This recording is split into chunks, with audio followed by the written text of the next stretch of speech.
Daily news and analysis. We keep you informed and inspired. This is World Today. Hello and welcome to World Today. I'm Ding Hen in Beijing. Coming up, China rejects a joint statement marking the 10th anniversary of the so-called South China Sea arbitration ruling. Ukraine's Prime Minister steps down as Zelensky shifts his strategy amid war. The International Monetary Fund upgrades China's 2026 GDP growth forecast while downgrading global growth forecast. China's Hainan confirms a plan to ban sales of gasoline-powered cars by 2030.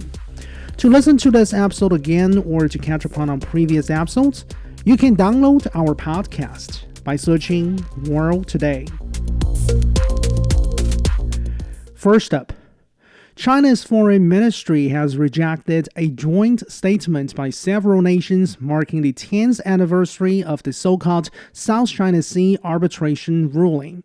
The ministry says China does not accept or recognize the 2016 ruling, calling it illegal and invalid.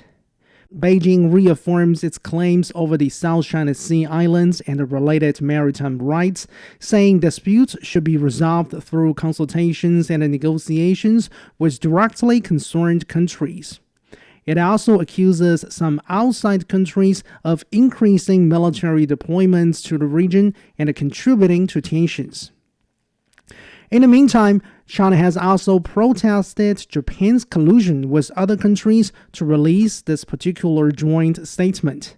China says Japan's actions challenges the post-war international order and undermines peace and stability in the South China Sea.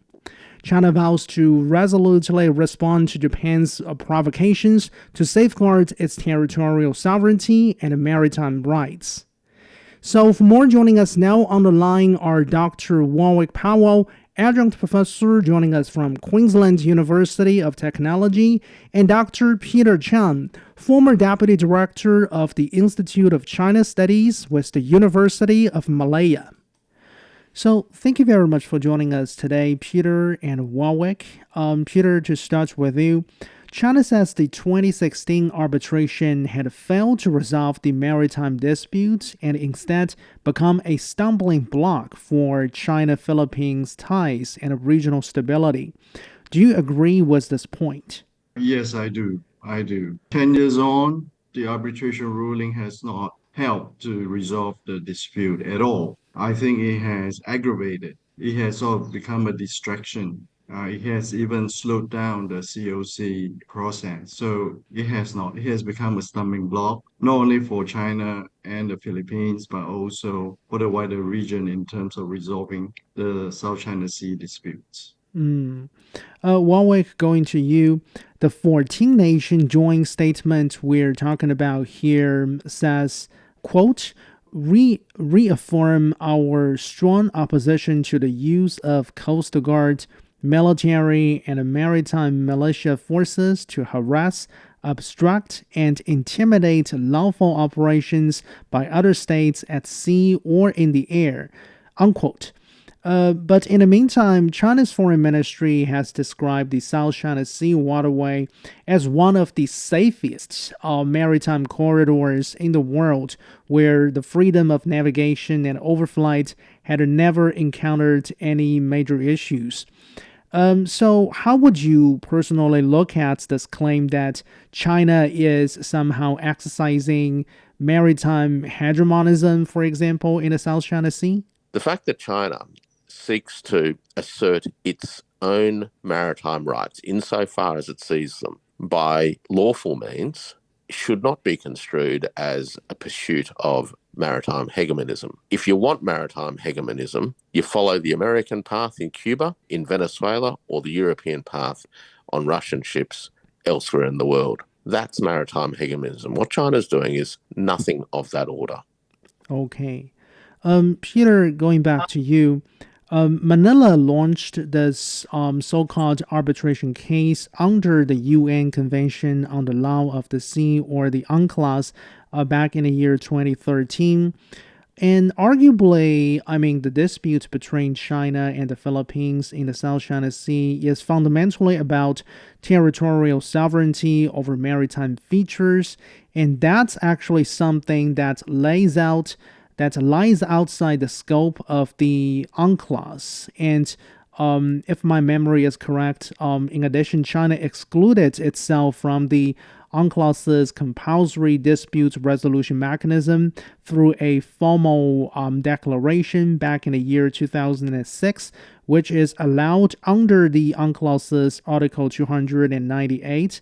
So, what is your take when you see this 14-nation joint statement describing the 2016 ruling as a quote-unquote significant milestone that was final, legally binding, and definitive?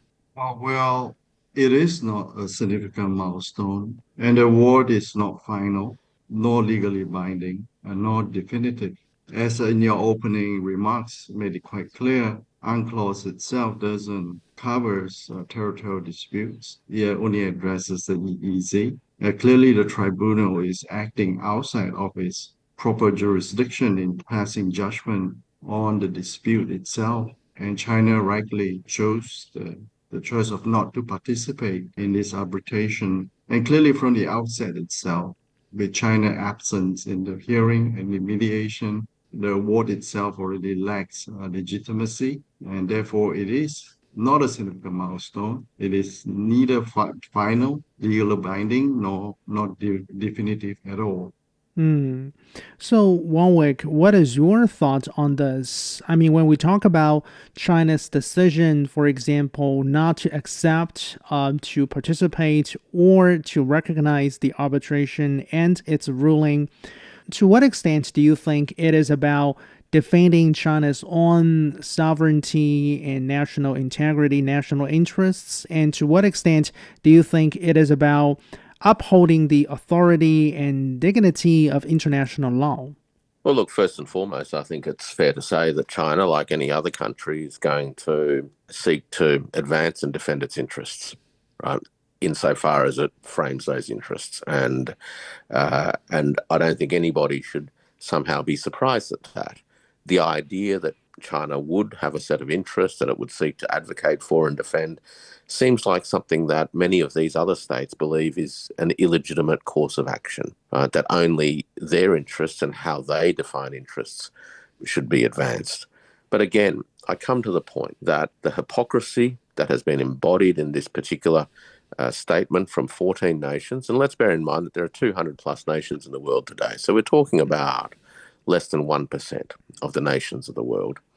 And incidentally, of these 14, the majority actually voted with the Americans at a recent United Nations resolution in the General Assembly concerning America's blockade of Cuba, and a handful also abstained, right? So, these countries, frankly, don't have much of a leg to stand on any of these sorts of issues.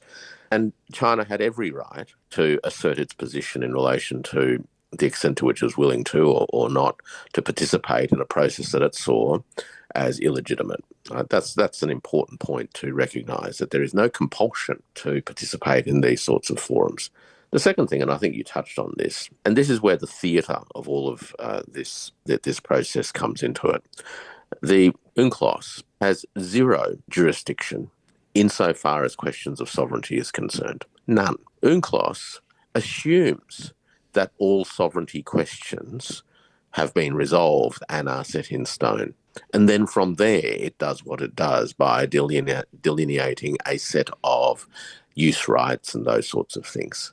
But it does not actually go to the fundamental heart of the issue, which is a question of sovereignty. Those issues are resolved in other ways, usually resolved through negotiation, and negotiation under whatever the circumstances are of today, right? So we've had examples in the past of countries resolving their territorial or sovereignty disputes through negotiations.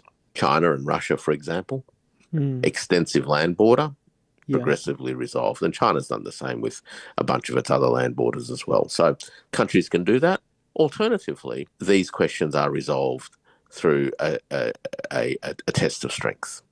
Now, to this day, China has not once sought to resolve the question of sovereignty through a test of strength. It has consistently argued its position, but also that the issues need to be resolved through negotiations. And those negotiations have remained on and off over the years, but that's the position. So, by the way, Warwick, why do you think China has singled out Japan in particular in its foreign ministry's responses to this 14-nation joint statement? Well, for the last 6 months or so, Japan has taken it upon itself to act as a regional agent provocateur. It has done so in relation to the question of the Taiwan Straits, where it, of its own accord, made the point that from Japan's point of view, any conflict in relation to the island of Taiwan, the province of Taiwan, is a question of Japanese survival and therefore opened the space for Japanese military intervention. Japan has been a regional agent provocateur.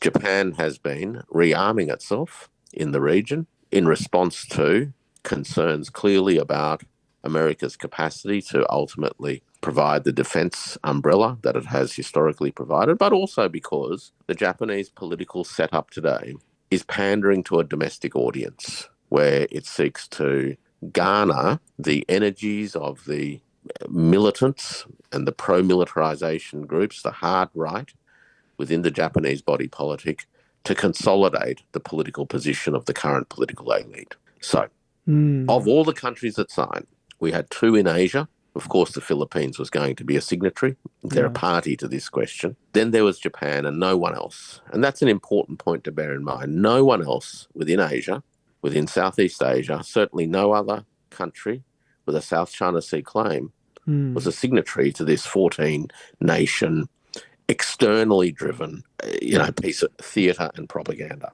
So, of course, it was the Japanese who, continue to be the principal agitator in the region. And lastly, let's not forget that only a few weeks ago, Tokyo and Manila sought to initiate a bilateral process concerning the delimitations of maritime areas just to the south and the southeast of Taiwan province at the exclusion of China's interests. So clearly these players, the folk in Tokyo and the folk in Manila, are at the moment hell-bent on stirring up the situation in this region. Peter, I want to get your take on this. I mean, in most recent years, no one really needs a reminder about Japan's exports of weapons and military equipment to Manila, including some of the joint exercises or even trilateral joint exercises among U.S., Japan, and the Philippines. So, do you think it is fair to say that Japan is happy to see more tensions rising in the South China Sea? I think, as Warwick has just said, Japan is just reacting to the broader changes that is happening with the security arrangement in the Asia Pacific, specifically with the U.S. withdrawal, showing a less of commitment to the security dimension of the region, and Japan wants to see itself stepping in to fill in the void in the way that they think is best, in the best of their own interests. So we are witnessing here from Southeast Asia perspective, much more muscular, militarized approach now towards engagement with the region from the Japanese perspective.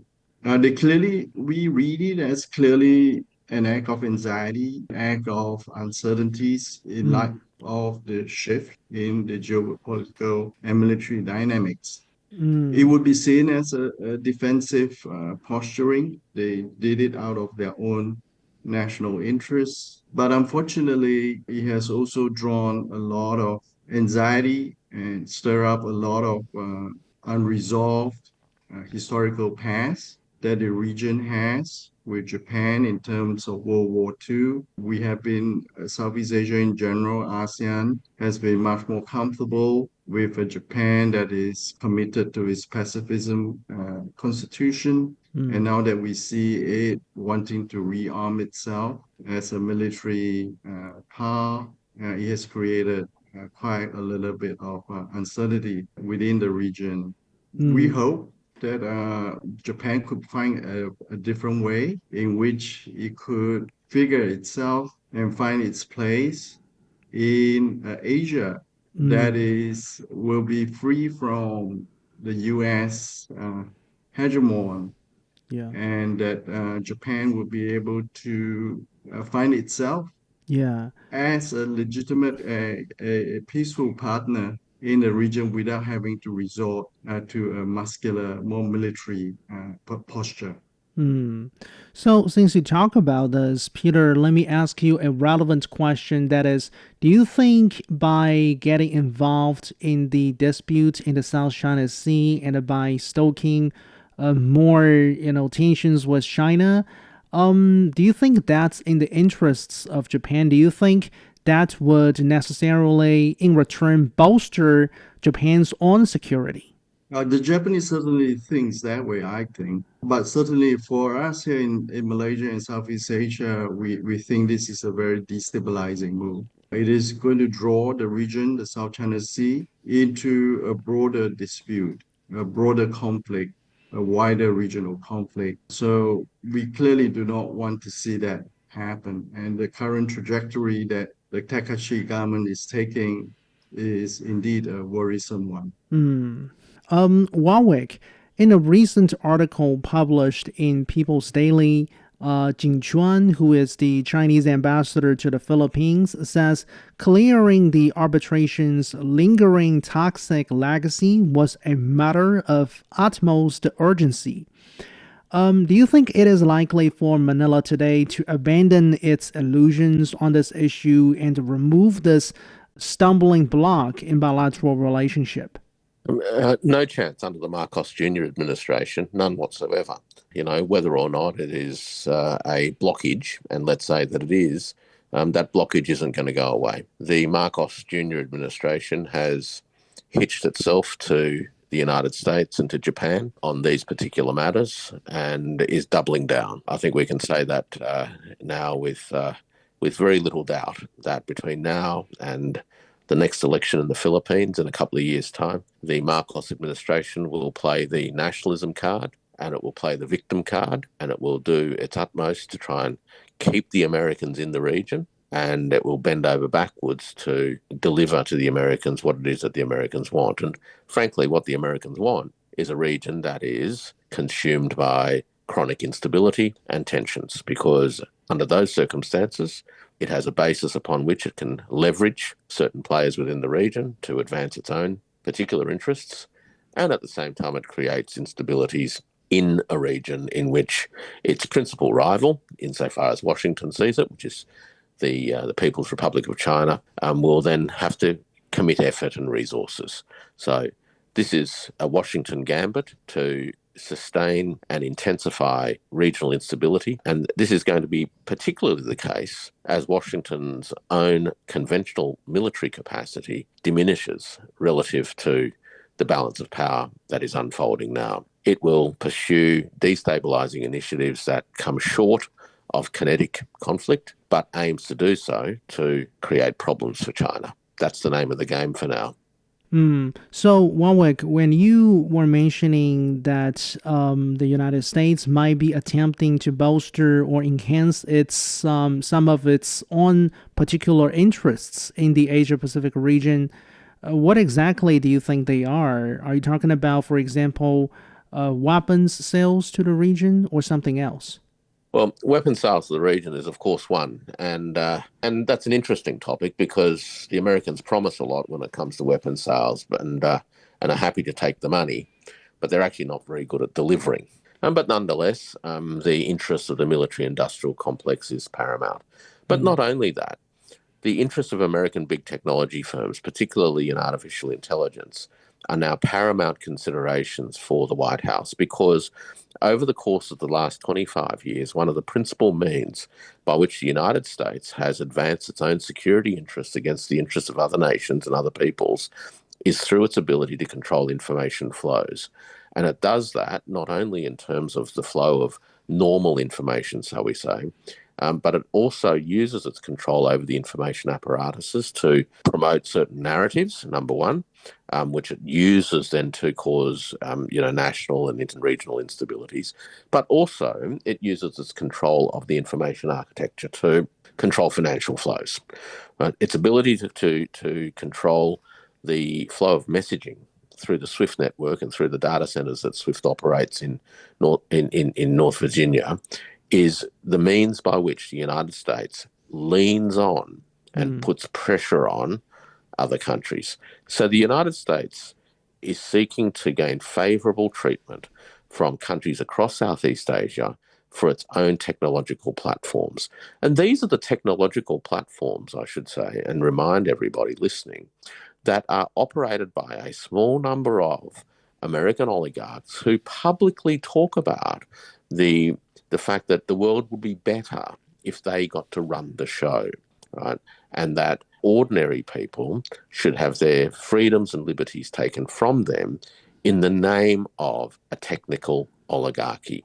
So we're talking about an American techno-oligarch that genuinely and deeply believes that the world would be a better place if it was run by them, and they have the ear of the White House and the American political establishment to advance those interests. The last thing that these people want is for alternative technologies to be made available to people and countries around the world. And the last thing I'll mention is energy. Many of the countries in Southeast Asia are exposed to hydrocarbon energy risks. And we've seen that in the last few months. The United States has levered that exposure to enhance its own position as an exporter of oil and gas. And the last thing the United States wants to see is for the countries of the region to accelerate the reduction of their risk exposure to hydrocarbons by way of increasing their use of electrification. And the most significant player in the electrification game today is, of course, the People's Republic of China. So the United States has a broad raft of strategic interests in the region, not necessarily militarily in a direct sense, but definitely in terms of their ability to control the narrative agenda in places, and through that, the political elite, their ability to control the flow of information and funds, and also their ability to control the energy foundations of these societies and these economies. In a bigger picture sense, Peter, what do you think is in the best interests of the Philippines as Manila navigates this very complex geopolitics of the Asia-Pacific region where the U.S.-China relationship is a big issue? Yeah, I think the Philippines needs to strike a better balance between its security concern and also the country's economic situation. Clearly, Philippines faces enormous economic challenges. It needs to make sure that even as it's focused on its security, it also takes care of its economic development. In that regard, China has an enormous role to play in helping Philippines' economic development. And here the balance also comes in. Philippines needs to balance its relationship between the Americans and China as well. The third point I want to say is that Philippines this year is the chair of ASEAN. There are so many core principles of ASEAN here that Philippines should really embrace. First is ASEAN neutrality. Strike a better balance in managing your relations with the great powers in the region. ASEAN neutrality is key to maintaining ASEAN centrality, just to make sure that we matters relating to the region, the final decisions made in relations to ASEAN will be decided here in ASEAN and not elsewhere. So, and the third point I want to say is the ASEAN unity. Philippines' approach right now, the more confrontational approach, differ from other ASEAN members' approach that prefers diplomacy, negotiation, and dialogue. So I think Philippines has a lot in terms to learn from the ASEAN way. And now that this year they are the ASEAN chair, they should really embrace the principle of neutrality, unity, and centrality. Thank you very much for joining us, Dr. Warwick Powell, adjunct professor at Queensland University of Technology, and Peter Chen, former deputy director of the Institute of China Studies, University of Malaya. You're listening to World Today. We'll be back after a short break. You're back with World Today. I'm Ding Hen in Beijing. Ukrainian Prime Minister Yulia Svyrydenko has stepped down as President Volodymyr Zelensky announced the fresh changes to Ukraine's government. Zelensky says he has offered a new and important position to the former Prime Minister. Zelensky announced Svyrydenko's resignation in a post saying that Ukraine is changing its political strategy. According to the Ukrainian leader, each priority area of foreign policy will be assigned to a specific person. He also says that there will be changes among the top ranks of Ukraine's law enforcement agencies. The overhaul will be the fourth major reorganization of his administration since the start of the Russia-Ukraine conflict. So for more, joining us now on the line is Dr. Zhang Xin, Deputy Director of the Center for Russian Studies, East China Normal University. Thank you very much for joining us. Thank you for having me. So based on this sudden resignation of Yulia Svyrydenko, what specific strategic shift do you think Mr. Zelensky is trying to signal? If we just look at Zelensky's public announcement about this resignation of Prime Minister and the following up reshuffle of the cabinet, I think the main target of this change of cabinet is targeting the foreign policy sphere. As you just read out from Zelensky's statement, he seems to try to emphasize for each major foreign policy area of priority, one specific person with the substantive experience will be assigned to these priority area. So that's what's stated publicly. But I think that President Zelensky probably will take the opportunity of this reshuffle of the cabinet also to serve other goals. One is to further strengthen President's control of the cabinet, as well as streamline its relation of the presidency cabinet with the parliament, especially in a difficult time of under a increasingly difficult battlefield situation on the front line, and also social dissatisfaction with some aspects of how the war is being managed by the Ukrainian state, especially in terms of drafting and the mobilization. Right? So I think Zelensky also wants to use this opportunity to streamline the relation between the presidency, cabinet, and the parliament. And then also, as we see from other sources, this time it's not only a reshuffle of the member of the cabinet. Very likely, Zelensky will use this opportunity to reorganize the composition of the cabinet. There are several ministers will be broken down, or be different function of the ministries will be rearranged. There will be some mergers of several ministries. So I think this is also an opportunity for Zelensky to use the reshuffle of the cabinet to come up with the right kind of combination of composition of the cabinet in terms of both personnel as well as organizational composition of the cabinet, in order to serve the general goal of the Ukrainian states, especially in the volatile time of a de facto war scenario. So Svyrydenko, as we understand, was actually a key figure in terms of securing a U.S.-Ukraine mineral agreement. And considering the hints from Zelensky, do you think she is now being positioned specifically to manage this diplomatic and economic relationship with Washington? Yes, given the information available so far, I think there's a high chance she will be assigned the role of major representative of Ukraine in Washington. And also, United States and the EU are among the very first group of entities Zelensky directly mentioned in his statement when he talks about areas of priority. Given the expertise, prior experience of Svyrydenko, so the chance of her being assigned to either ambassador or some other roles in charge of Ukraine relation with the United States is very high.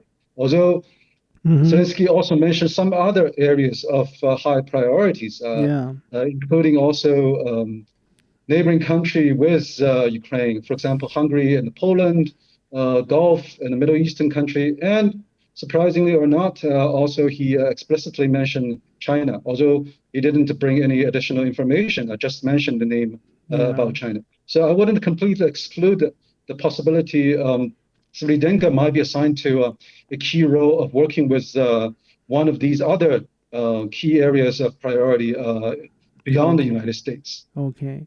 So, by the way, what do you think could be the aim of orchestrating changes among the top ranks of Ukraine's law enforcement agencies? I think there's quite a bit of chaos in terms of managing the wartime internal security system. We have seen the internal security system having trouble with the anti-corruption agency for the past few months. There has already been some key personnel changes related to that kind of bad relations. So I think President Zelensky also is trying to take the opportunity of a cabinet reshuffle to try to streamline the wartime internal security management. Also, the now rumored candidate for Internal Security Bureau also previously have worked with the anti-corruption agency. So there's a chance he will use this new head of the Internal Security Bureau to have a more better relation with the anti-corruption agency. Okay. And as we mentioned earlier, this is marking the fourth major reorganization of Ukraine's government since the beginning of the Russia-Ukraine conflict in 2022. Do you think a wartime administration can maintain its institutional stability when its leadership undergoes frequent reorganizations? Oh, indeed, this is a big challenge for President Zelensky and also the whole political establishment in Ukraine right now. You point out a fundamental dilemma between maintaining institutional stability on one hand, and on the other hand, the constant change and the frequent reshuffle or reorganization of the key figures in the state agencies. But I would say, for one, cabinet reshuffle, change in personnel of key positions has always been, especially in a presidential system, has always been one of the important policy tools for the president. As the top leader of the highest democratic mandate to introduce related policy changes. So oftentimes cabinet reshuffle, personnel change is not the goal by itself. It's a means to reach out for other necessary policy changes. So in this case, we already explained the possible policy goals on top of just pure personnel change or organizational reshuffle. And then also in the case in particular for Ukraine right now, I think the organizational changes also can be served as a not perfect, but a useful policy indicator or signal, particularly to external actors that are of importance to Ukraine, especially, for example, key Western countries, international organizations, as President Zelensky also mentioned in his statement, as a signal of Zelensky is making the right necessary changes so that he can present a constantly reformed appropriate image for Ukraine, for these external actors, so that he can still ensure military and financial support from key Western countries as well as international or regional organizations. So that's another additional function of frequent reorganization in a time of war. Thank you very much for joining us. Dr. Zhang Xin, Deputy Director of the Center for Russian Studies, joining us from East China Normal University. This is World Today. We'll be back.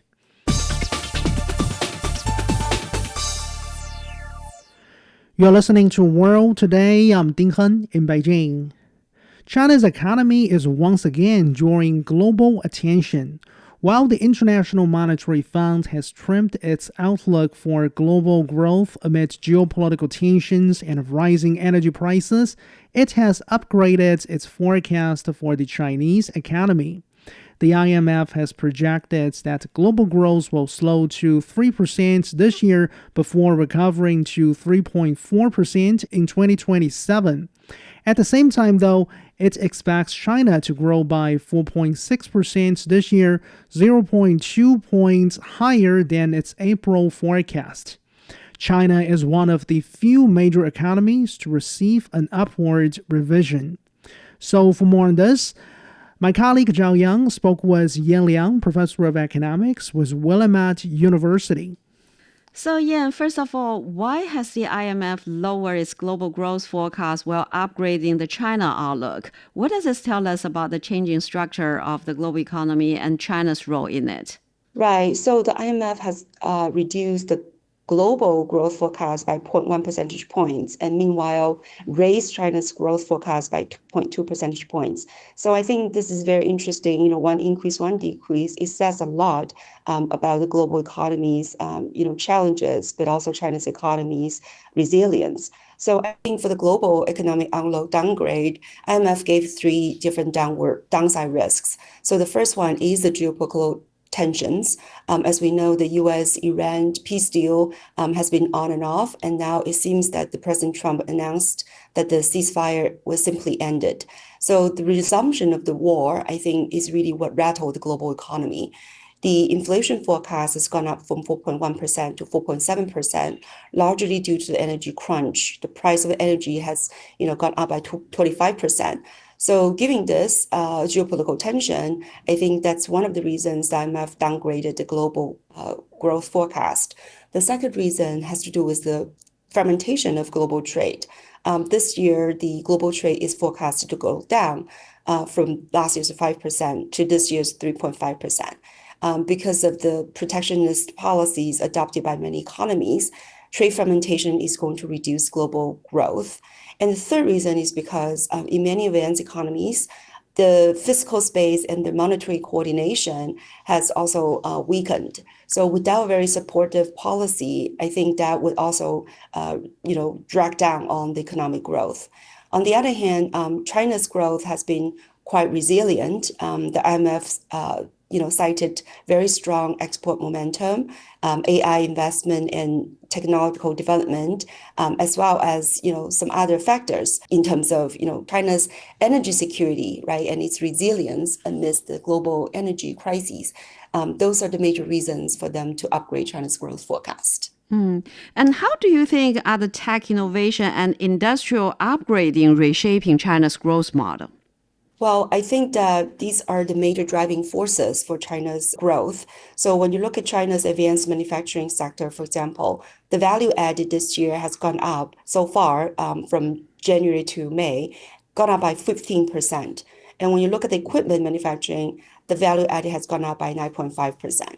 And there are many of these tech products like 3D printers, lithium batteries, robotics, their growths were more than double digits.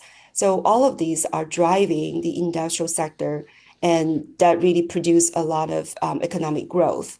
On the other hand, many of these high-tech products are very sort of welcomed in the global market. So when you look at the exports, in the first 5 months, the total trade growth has reached 15%.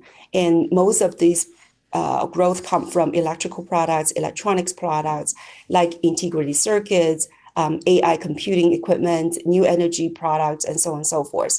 So with this very strong export momentum and with a very strong domestic value added in the industrial production with the tech innovations, industrial upgrade, I think that really helped to propel China's economic growth. And I think in terms of the demand side, domestic consumption in services also remain very strong. So I think these are really important to continue to drive China's economic growth. And in the past, China shared the dividends with the rest of the world through its massive markets and low-cost production.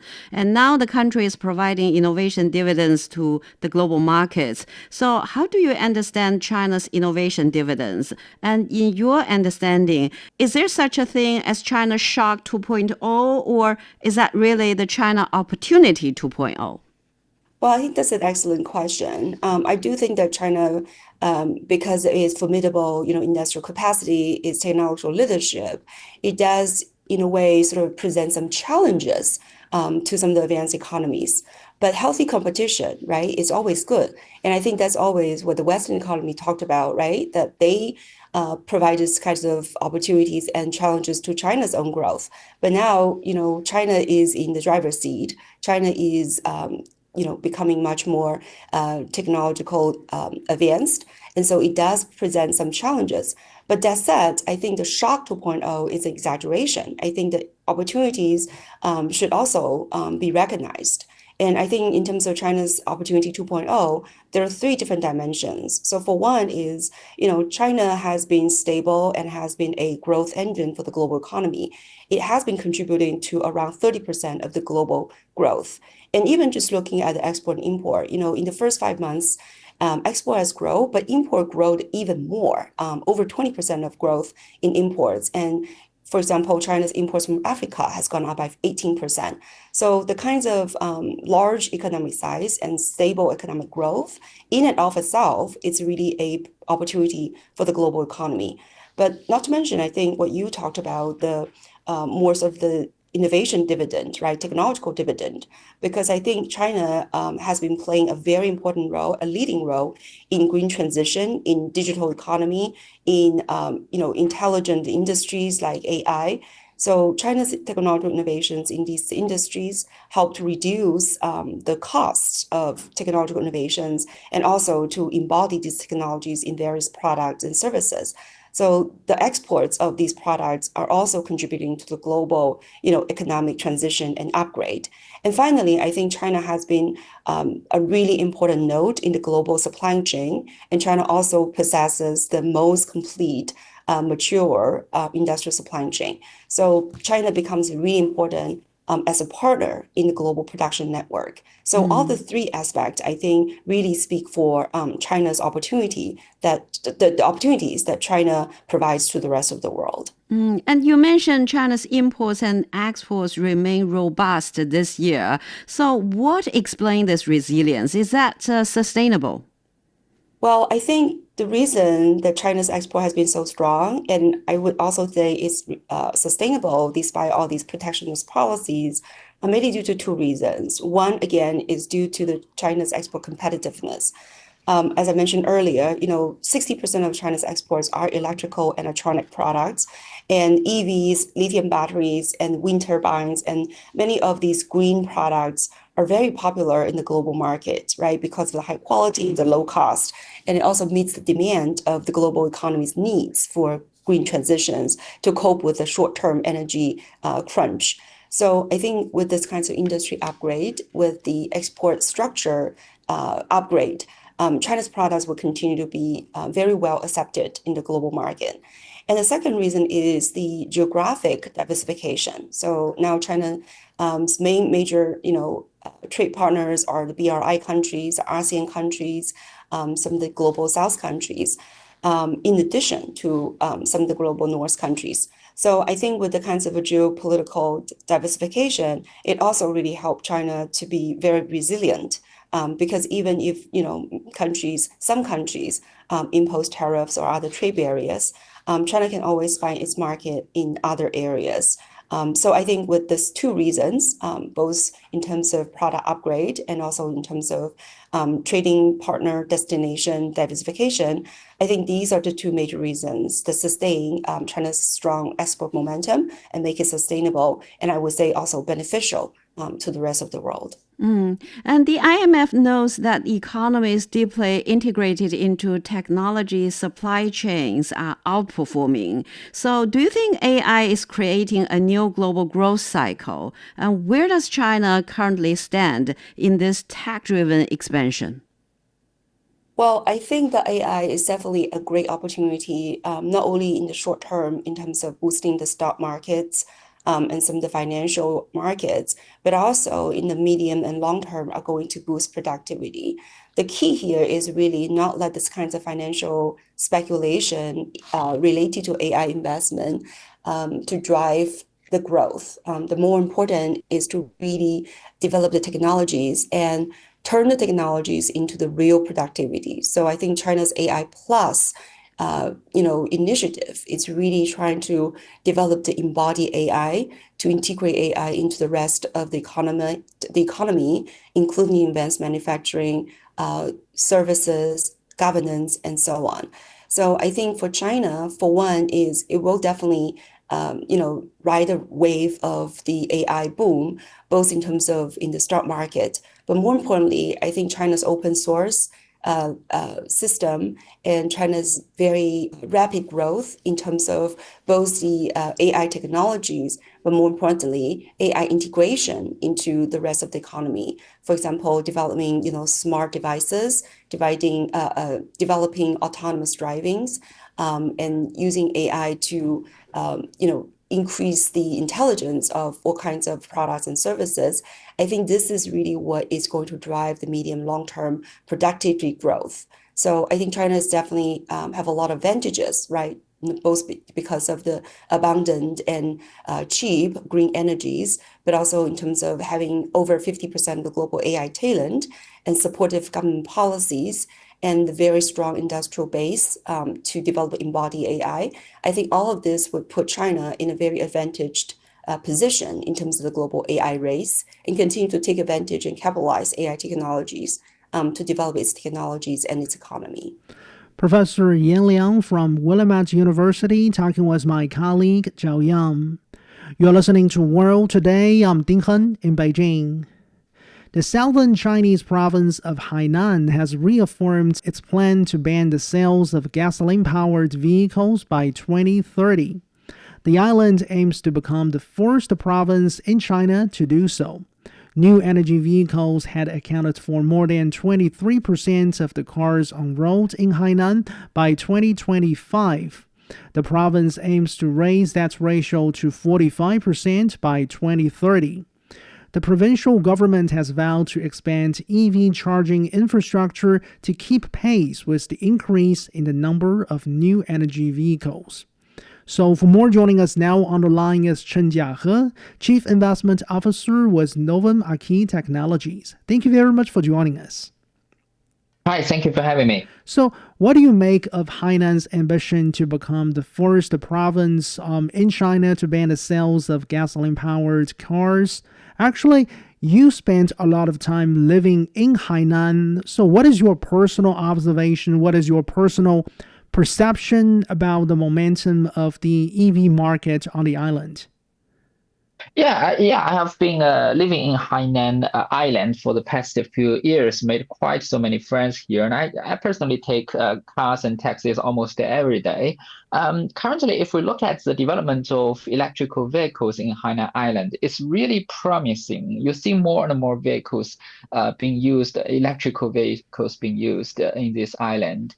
And many of these vehicles are at very good conditions. And this has significantly reduced the air pollution that can be generated by gasoline cars. So currently, if you live in Hainan Island, it's really enjoying beautiful weather. This is partly contributed by the widespreading of the electrical vehicles. Currently, if you look at the plan of the government, they are definitely working toward, having more and more electrical vehicles. This is definitely a very good improvement for the environment and for the society as well. So do you think Hainan's push in this regard will somehow prompt more Chinese provincial regions to follow suit and thereby generate more, let's say, inter-regional competition in terms of transportation electrification? Yeah, definitely more provinces will follow future. I mean, currently Hainan's plan is made to the year of 2030. And the reason that Hainan is doing this is because, first of all, it's one of the leading province with the economic reform in China. We can see that Hainan has just become the duty-free island facing to welcome all the capital from all over the world. I mean, there has been visa-free policy for this island that many people from all over the world don't need to apply for visa to visit this place.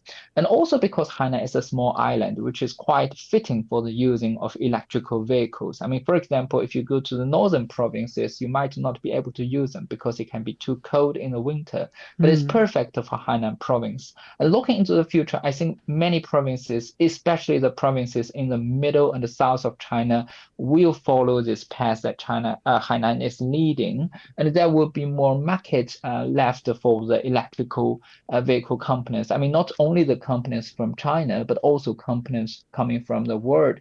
And there will be efficient market competition to find out who provides the best products for the customers in the future. A specific goal for the local Hainan provincial authorities is that by the year 2030, for every 2.5 EVs on road, there should be at least one charging station.